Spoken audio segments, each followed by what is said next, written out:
What's going on YouTube? Joey Brooklynite back with another video on NBA 2k22 Myteam. As you can tell by the title of this video, this is part 2 of my best 5 cards in each tier in 2k22 Myteam overall, because the game's at its end. So I just want to go into giving you the rest of this list. Part 1 of this video will be at a link at the end of this video if you want to go check that out. I do tiers gold through amethyst and that one, and this one we're going to be doing diamond through dark matter. And remember, there's 3 different levels of dark matter. We're going to go 5 with regular dark matters, we're going to go 5 with invincible, and 5 endgame. The endgame shouldn't take too long, because you know what, they're all the same. I mean, pretty much it just comes down to playing model and preference, and that's the thing. And again, as I said in my first video, I'm not saying that these are the best cards at each tier. I'm just saying that these are the cards that had the biggest impact on me in different times of my team over the whole year. And it's just my best 5. It might not be your best 5, but it's just for me. It's everybody has their own taste, everybody has their own flavor, you know what I mean? So without further ado, before I do that, don't forget to help a boy out. Kill the like button on the video, and of course, if you're new to the channel and you like the content, smash the sub button. As we're on the road to 450 subs. Again, I want to give a shout out to everybody in the comment section for my last video when I mentioned that my daughter was going through a little personal issue and some health conditions and health problems, whatever. And thanks for you guys, and keep her in your prayers as always. Appreciate you. That's all love. Y'all the real ones, you know what I'm saying? So just again, thank you. And without further ado, as the late great American poet Marvin Gaye once said, let's get it on. And of course, again, we're starting with the diamond tier. And again, as with the I think the ruby tier, my 2 honorable mentions are probably going to be on a lot of people's list, a lot of people's top 5s or top 3s, or maybe even top 2 as far as best diamond cards to them, their best cards. But my 2 honorable mentions are 1, Diamond Denny Advia. I always mess up his name, but Diamond Denny had got blessed by 2K by getting this beautiful duo that was with Rui Hachimura, and a lot of people used to run that constantly in different game modes, and obviously mostly in limited, because that's where duos, I believe, excelled the most. So Denny gets a big shout out. I used him every now and then, but usually my diamond was I used my diamond card on another card that's going to be on this list. I believe he's number 2. So other honorable mention is, of course, Flash Glitch Klay Thompson. That card changed the landscape, took over as far as being the best shooting guard, was the ball handler for most teams, and I actually pulled that card and I sold him before he blew up, you know what I mean? And I only got like 220,000 MT for him.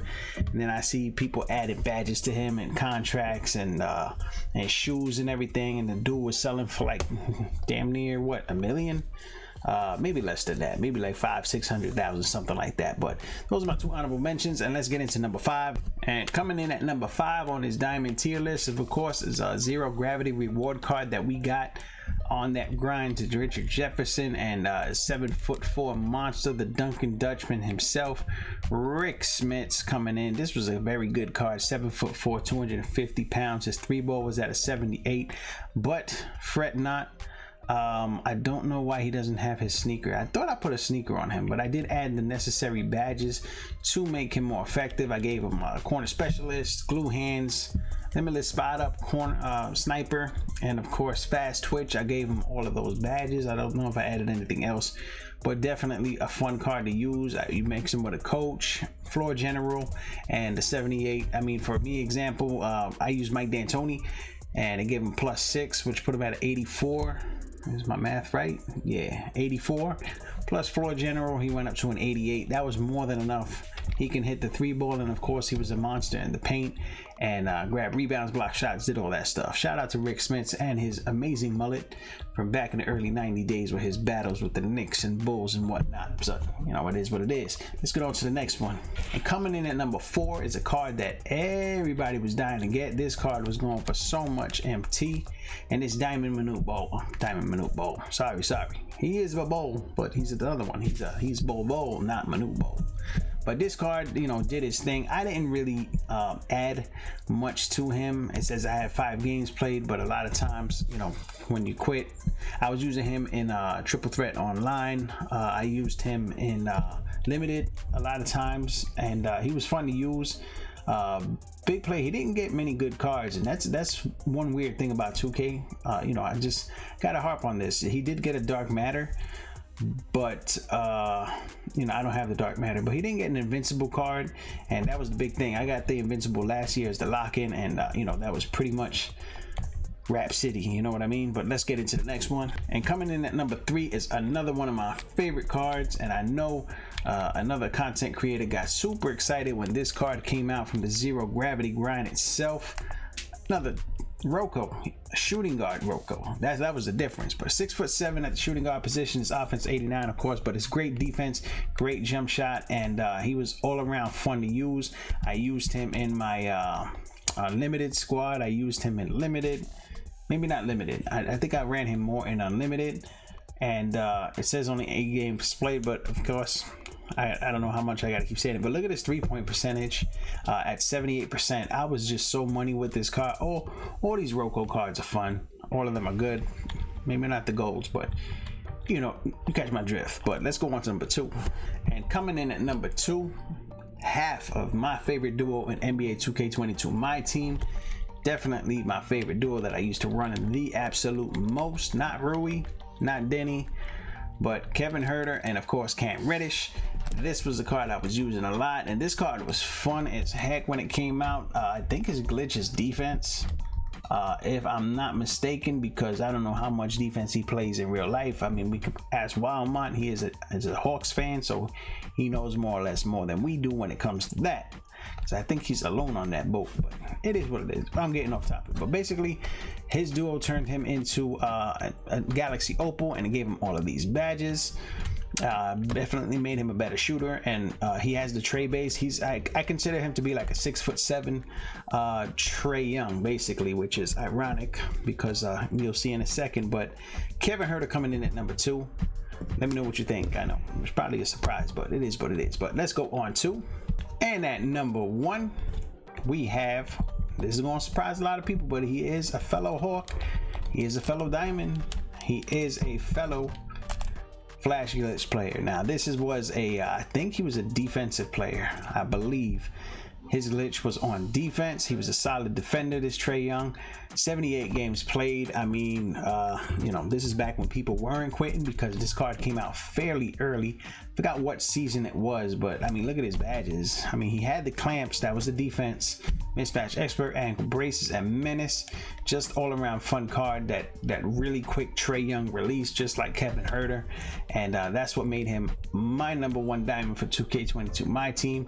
A lot of history with this card. I used to use him in triple threat online, and I used him in triple and limited, of course. Never took him to unlimited, but definitely a lot of games played in triple threat online. It is what it is, and that's it for the diamond tier. And let's move on to, all right, and with the pink diamond tier, my 2 honorable mentions. It's kind of weird. I have an honorable mention in token reward, Chris Mullin. That token reward one right there. Then this was the first real usable, I think, ooh, I just knocked something over. The first usable shooting guard in the game, and he was a pink diamond. Of course, you know what you're getting with Chris Mullin cards, but that was pretty cool. And of course, the second honorable mention is actually a 2A and a 2B, and we're gonna go to, where is this? I'm gonna go to duos, and I'm gonna show you this real quick. I know this is messing it up, but let's go over here to pink diamond duos. And I always had, this is like 1A and 2A and 2B basically. And I'm using this Chauncey Billups and Ben Wallace duo. I used it in limited, I used it unlimited, and you know, I got to give them a shout out. This duo made them a lot better, especially giving Ben Wallace a plus 11-3. Definitely, that's the honorable mentions. And let's get into number 5. Coming in at number 5 is a card that is near and dear to my heart. I got this card fairly early in the game, and basically, if you got this card fairly early in the game, you definitely had a leg up on the competition. draft mode, Glenn Big Dog Robinson. Now he's got a dark matter card, but this was the card that everybody was dying to get, was trying to get it, was sweating to get it. I know some people that went through about 9-10 boards until they finally got this Glenn Robinson. I was blessed enough to get him on my very first draft, and I put in some work with him, and definitely, I mean, it's only 26 games, but you know, I guarantee you I played a lot more with this card, and for his time, I believe he was the best card in the game. I mean, I didn't get the unlimited reward of Wilt Chamberlain, but this Glenn Robinson definitely put in work for me. Base 29. Glenn Robinson's always a fun card, and to get him like day one, you know, maybe not day one. I think I got it. I finished my draft one maybe like 2-3 days later or something like that. I had it within less than a week. I did have Glenn Robinson. It was my first draft board. Coming in at number 2 is a card that I pulled when he came out, and I did not sell him at all. Original own sticker on this bad boy, and we see 182 games. I believe he might have this most games played at all my cards, because like I said, I did not get rid of this card, and something was telling me to sell him as soon as I pulled him. But then another side of me was like, nah, keep him. This is Larry Bird, and at the time, deadly card. You know what you're getting with Larry Bird. The jump shot was a little slower, I believe. It might have been on quick, or definitely wasn't normal. It's probably on quick, but I had a lot of fun with this card. But that's you know, definitely deserves a spot on my top 5, just for the history I had with the card. You know, Larry Legend. And coming in at number 3 on this list is a card that was actually a diamond for most of the year, until they blessed my boy with an Evo, and we got Pink Diamond Bob Sura. Everybody knows that this card was jamming, slamming, banging on everything in the paint, playing defense, shooting the 3-ball, and you know, I'm kind of cheating a little bit because he should have been in the diamond tier, because he was a diamond most of the year anyway, especially when I was using him. But when I got this upgrade for him, I started running him a lot more. You know, it is what it is. I only got 4 games played, but quit games, I'm tired of saying it, but I wish the quit games did still count the stats. It would be nice if they put that into 2k23. That way, you know, it's more accurate readings on the cards as far as how many times you use them and the stats itself. But Bob Sura coming in at number 3 actually, and you know, number 2 is actually same position, same team. Let's go check them out. And at number 2 is a card that was also an Evo, but I believe it stood Pink Diamond. It was a Pink Diamond to a Pink Diamond Evo. It is what it is, but we're gonna go down here too. Look at how beautiful this is. Shout out to Hollow J. If you guys don't follow him, check him out. Look him up on Twitter. Spontaneous J, Hollow J. You know, he's a collector of holographic cards, has the best collection in the world. Hopefully, you know, obviously 2k23 is going to have hollows as well again, so you know, can't wait to see you do your thing, boy. All right, and of course, Kevin Porter Jr., nasty card. Defensively, it's that jump shot. At the time, we didn't have a J.R. Smith in the game, and this was as close as we could get to having a this was as close in the game as possible to having a J.R. Smith, so that's why he put in you know, put in a lot of work and everything. And of course 13 games, but as you can see, the dude was balling, almost 24 points a game. His 3-point shots, 3-pointers made 6, 3-pointers attempted 8. I mean, that sounds like a good percentage, I'm just saying. But definitely Kevin Porter Jr. was up there. Was definitely balling with him, doing my thing with him. I mean, I don't remember his behind the back though. That is a good question, but obviously I had this one, then I got the upgraded one, the level up one. I think I added the card to it to level it up, and definitely Kevin Porter Jr. was definitely one of the fun cards to use, especially if you were a J.R. Smith fan. With him not being in the game, the best feeling that you could have had, the best substitute, you know what I mean, was Kevin Porter Jr. And time for number 1.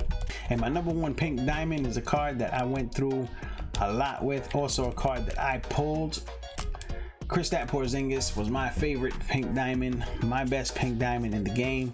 This dude carried me through so many games, through so many unlimiteds, and of course so many triple threat online games. Even took him into domination and dominated with him, and he was definitely fun to play with.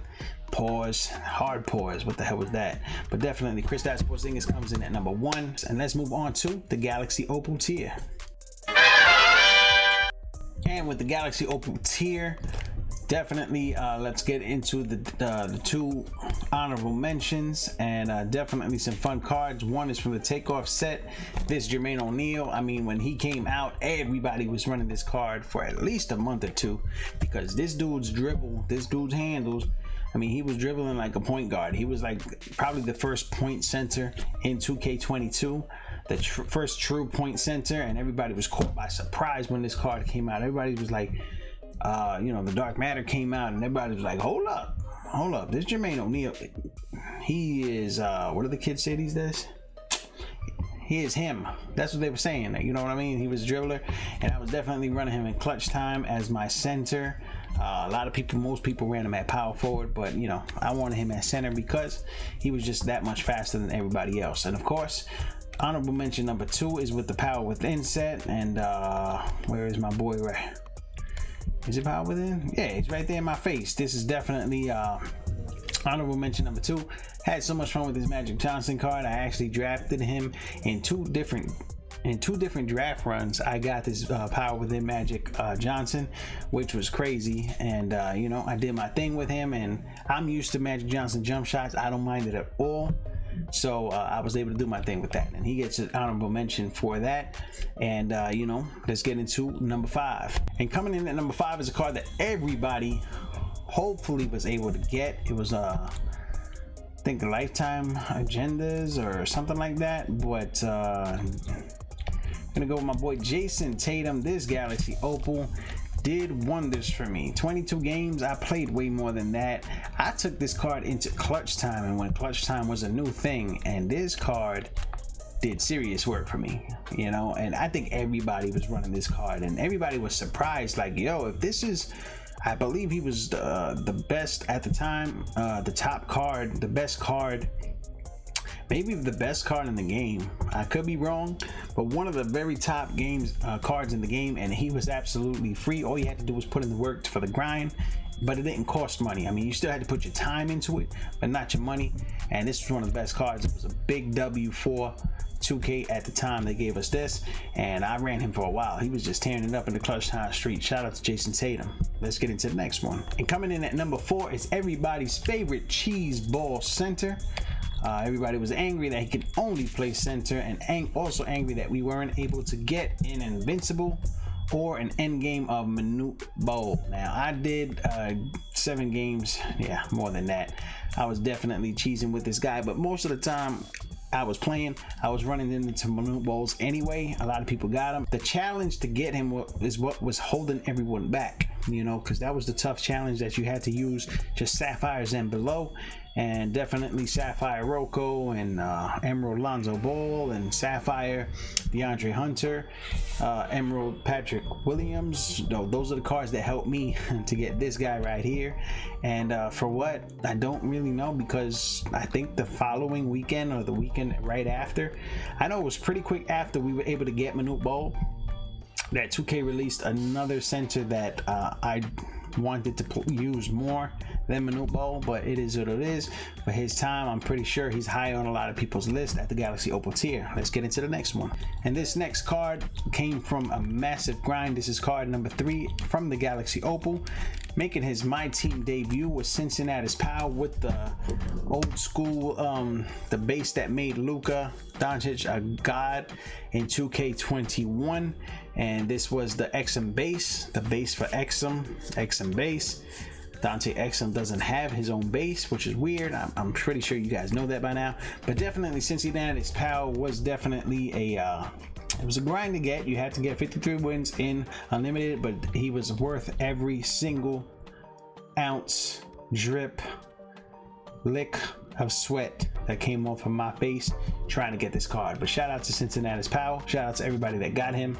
Definitely a solid, fun card to use. And a lot of people still to this day were still using him until everybody started getting end games and invincibles, of course. But he lasted a while in a lot of people's lineups, from what I've seen, from what I've heard. Let's get into number 2. Coming in at number 2 is a very, in my opinion, underrated card. Always telling people when I'm watching their streams and they're asking which cards do you want me to use, I'm always throwing this man's name out there. But Jack Sigma, I used to run Sigma at, what was it? I think I used to run Sigma at power forward and Jermaine O'Neal at center, and I used to run these two guys and basically have them in my front court with whoever I was using. I'm not sure, but in clutch time I would use Sigma and I would use Jermaine O'Neal, and just a combination of both of them with just chicken jump shots and everything like that, and solid defense. And for some reason Sigma just rebounded really well for me and definitely played solid defense. Shout out to this Jack Sigma again. To me, one of the most underrated cards. Not enough people spoke about this card, and you know, I don't know, you just gotta love the mullet, the form, the old schoolness of him. You know, I'm an old head, so you know, I'm a little impartial or biased, whatever you call it. You know, I'm trying to sound all smart, but it is what it is. And let's get into number 1. And at number 1, and this is gonna make my boy Smoke really happy about this. I almost spelled smoke, but definitely gonna be happy about this. He is an assassin with any of these cards, basically. Well, not any, but most of them. I mean, Dwayne Wade in general, but this power within Dwayne Wade was game changing. Basically, I didn't pull the power within. I bought it later on. I did pull his other one, his bracket buster one. It's pretty much the same, and definitely this was fun card to use. My favorite point guard to use. He was 6'4", and I was still going where people had taller point guards than 6'4". I'm still running Dwayne Wade, and you know, this card was just fun to use. And love the card art. Shout out to the 2K with the power within card art. It was fire. I want to see more of that in 2K23. It'd be nice if you guys hire my boy SC Hoops. You know, guy's doing his thing, making these cards. You know, go check him out on Twitter. You know what I'm saying? SC Hoops. Shout out.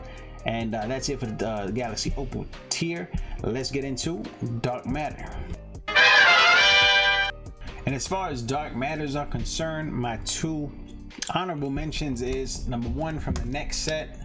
Dyson Daniels also had the XM base. It was a little quicker. I think it was on very quick. Dyson Daniels, a 6'7", 6'8" point guard / shooting guard, and everybody was like looking at Chet Holmgren and Jabari Smith and Paolo Banchero, but this Dyson Daniels, and I forgot which YouTube content creator made a video on all of them and just called it out. Like, Dyson Daniels is the one you got to look out for.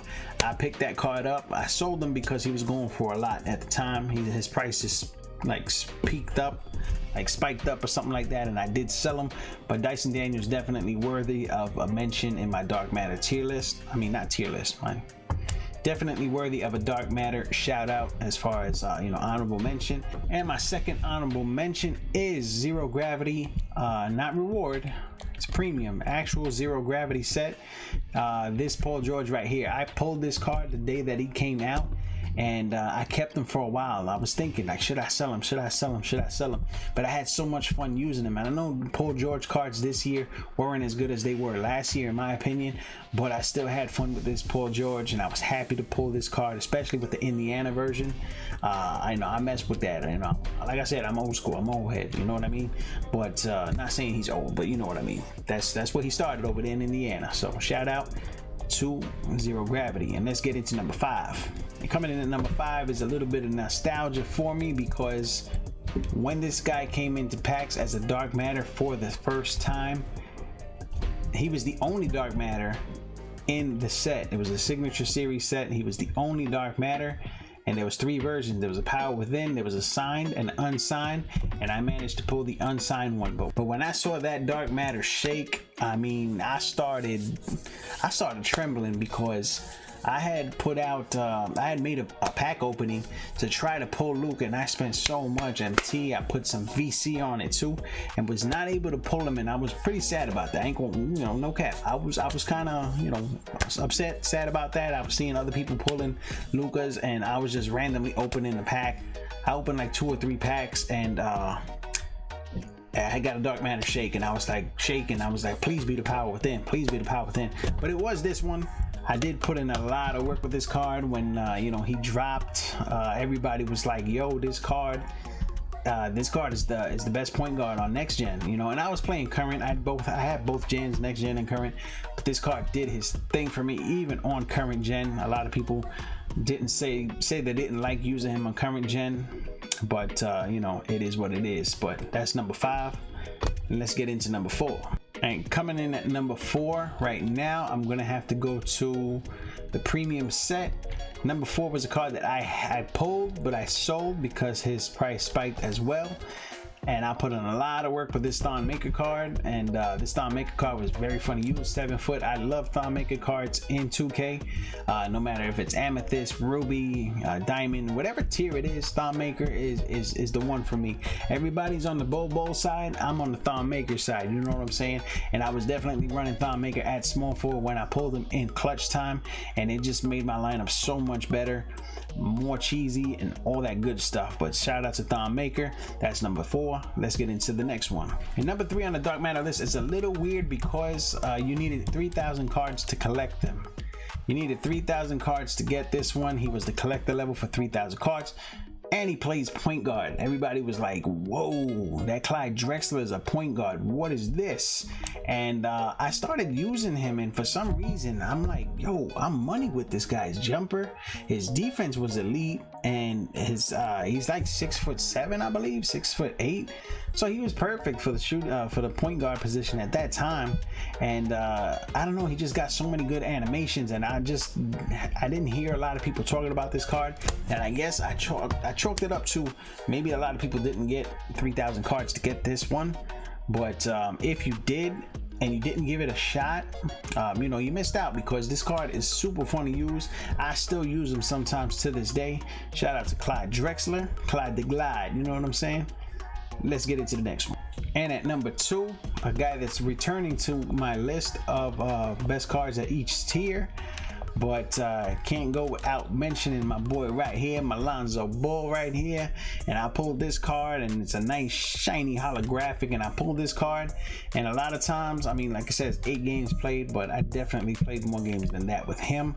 Solid defense, you know what you're getting with Lonzo Ball, but on top of the defense, you got a ton of offense, and that's where this boy excelled. You know what I'm saying? This is where he excelled. Defensively, offensively, he was all over the place. And of course, and at the time when this card came out, everybody, most of the people were running either Luka, out of position MJ, should have been in the honorable mentions as well. I never used that card, so it didn't even dawn on me to put him in honorable mentions. But another point guard that people were using at this time was Danny Granger. Danny Granger, I think, came out a little bit before this Lonzo, but once I got my hands on this Lonzo card, when I pulled him in my pack opening, Granger went to the bench. I think Granger was off the team actually. But this Lonzo Ball was definitely fire, and I'm pretty sure a lot of people like this card. And he did work for me. He was fun to use, and you know, Lonzo cards in general are fun, and so is LaMelo cards. But it is what it is. And let's get into that number 1. And number 1 on this list is a card that sadly I sold it, and I pulled this card. Where is it? Unfazed maybe.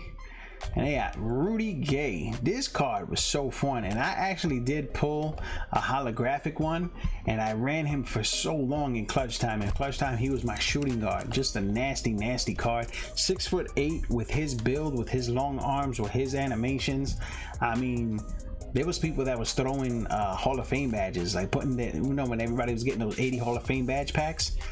People were throwing like all the like fully Hall of Fame badging up this Rudy Gay, and it was selling for damn near $1 million MT, because this card is so good as is. He didn't get an invincible card, he normally doesn't, but Rudy Gay cards are top notch in 2K from the 2 that I've played, because I haven't been playing Myteam for that long. I played 2K but not Myteam that long, but Rudy Gay cards are fun as hell, and this was you know, this had to be my number 1 card. I mess with Rudy, you know, for real. And you know, I'm sad that I sold him. I mean, I could buy him back, he's cheap, But yeah, we ain't gonna buy no more cards like that. It is what it is. And let's get into the Invincible list. And when it comes to the Invincible cards, my two honorable mentions are Invincible Kevin Durant. This one right here, the Golden State one. I did pull one, a hollow version. I sold them for like 850,000 MT. I had to part ways with him because that MT was important moving forward. But I did run him in clutch time for a while. And like I said before, I had Dark Matter Thon Maker. So I didn't really need Kevin Durant. Yeah, he's an Invincible. Yes, his card is probably better offensively, but you know, I'd rather have Thon Maker at my small forward position than this Kevin Durant. But honorable mention for him. And of course, another honorable mention is my boy. Where is he? I'll just say his name, Yao Ming. Yao Ming. I didn't actually pull that card. I did pick him up and ran him for a little bit, but definitely Yao Mingus. I can't even find him. Here we go. This Yao Ming card is definitely honorable mention number 2. And let's get into the list. And coming in at number 5 in the Invincible list right now is this nasty MJ card, shooting guard, point guard. I did have him briefly, but I didn't keep him long. I just wanted to try him out at point guard. A lot of people were saying that this card is actually better than the Endgame cards. They prefer this one because of the jumper. The Jordan jumper was very good this season, very good this year, I should say, and that's definitely number 5. Let's get into the next one. Coming in at number 4 is a card that I picked up because my boy Smoke told me about it. For a Clippers theme team, and I picked it up and I have not sold it back. I used it a couple of games, and definitely it's Kawhi Leonard at being able to play the point guard position at his 6'7" with his frame, with his model, and of course his defensive animations is just ridiculous. I don't know. I was blown away by how good the card was. Like, I have his Endgame card as well, but his jump shot is just great as is. They could have left his jump shot on the Endgame and he would have been just fine. But Kawhi at point guard, definitely fun to use, and I run him still sometimes in clutch time as well. But shout out to Kawhi Leonard. Let's get on to the next one. Coming in at number 3 is, of course, my favorite player of all time. You could say what you want. MJ is the GOAT. LeBron is the GOAT. Whatever you want to say. Stephen Curry is the GOAT. Whatever you want to say. This is my GOAT right here, Scottie Pippen. Say what you will. Say what you want. You know, he's at number 3. I didn't really use the card that much. I did use all his other cards, but I did use this one for maybe about 10 games. I mean, honestly, I didn't have him. I didn't pull him. I was definitely pulling cards to pull this guy from packs because I wanted that 00 sticker on him. I did not get it, unfortunately, but you know, Scottie Pippen, shout out. My favorite player of all time. You know, my GOAT, Scottie Pippen, Invincible, number 3. Let's get into the next one. And coming in at number 2 on the Invincible list for myself is a card that I actually did not pull. And he took the NBA 2k22 Myteam streets by storm, especially on next gen, which was this Luka Doncic point guard, shooting guard. I was so unhappy and heartbroken when I didn't pull this card because he is my current favorite player, and I knew that this card was going to be crazy. I did manage to buy one for 2.2 million MT. Yeah, call me crazy, but I added a ton of badges, got him to 80 badges, and he did sell for 3.3 million. So I did make some profit on it, and you know, you know, it is what it is. A lot of people are still using the power within, and honestly, you could get away with it. I know AW the president didn't pull this Invincible one, but he was just fine doing his thing, still crushing people with the power within one. But you know, it's a little bit of nostalgia here. Definitely number 2 for me. And for number 1.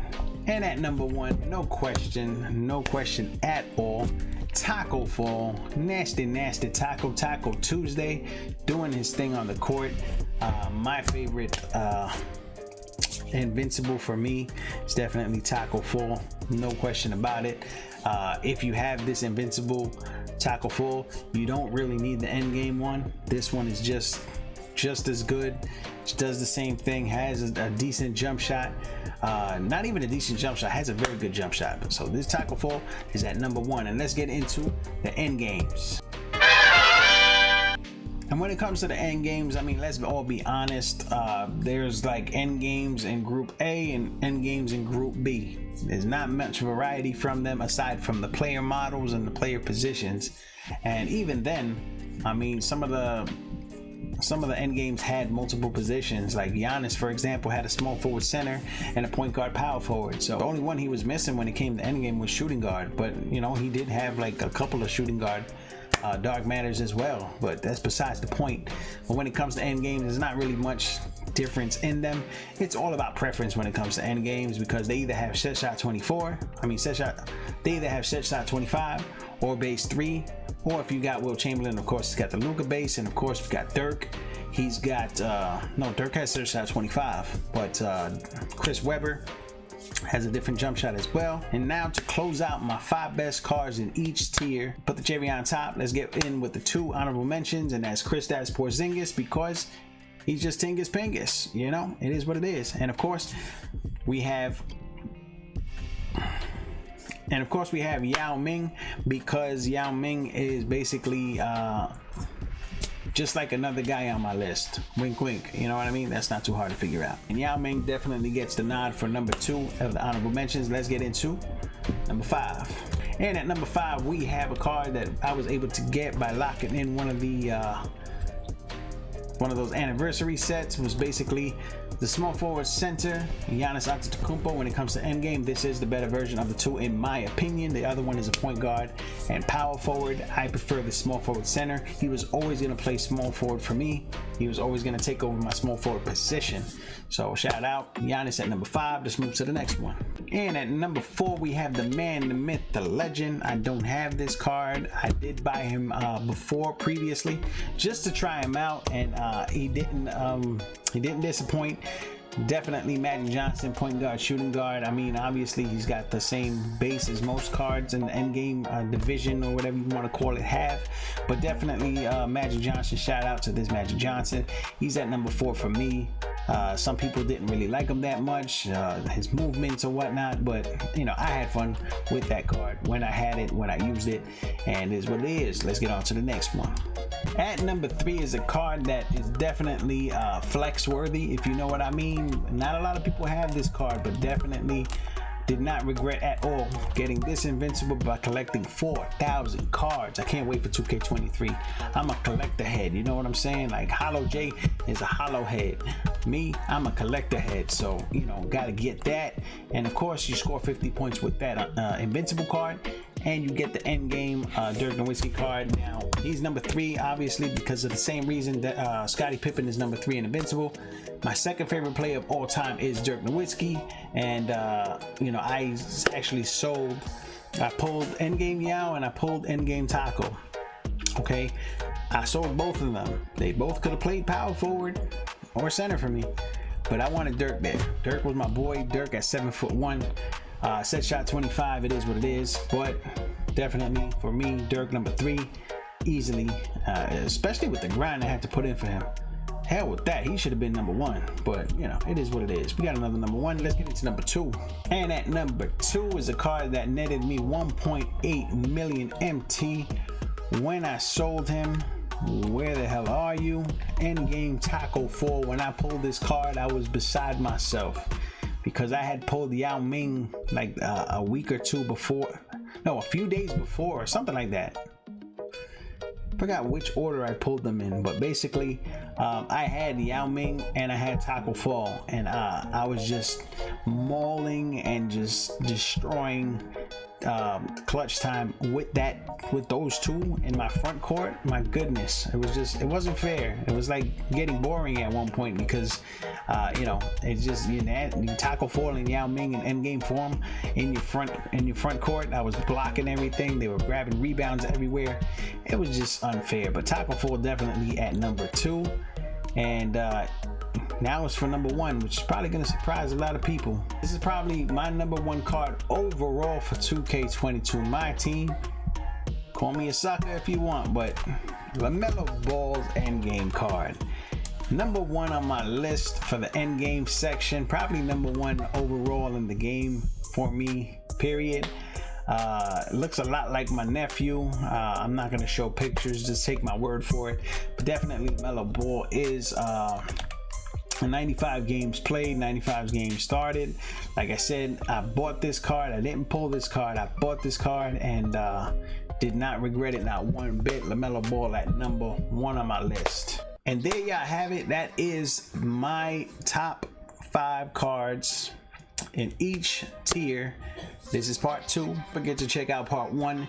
It's going to be in a link at the end of this video, and of course the second link in there is going to be the playlist for my historic clutch time series that I have going on. I do have to still do number 4. I've been slacking, but you know, personal issues. It is what it is. I'll get to it eventually. But thanks again for watching. If you're new to the channel, if you like the content, check out the rest of my stuff before. But you know, kill that sub button, kill the like button, get this video rolling the algorithm on YouTube. Let's shoot for a goal of 20 likes. I know we can do it. And of course, smash the sub button as we're on the road to 450 subs. It has been fun. I'm still gonna put out a few more videos before 2K23 comes out, which is definitely around the corner. But you know, shout out. These are all my favorite cards from 2K22. Anyway, y'all know the deal. Y'all know the vibes. This is Joey Brooklynite. Peace out.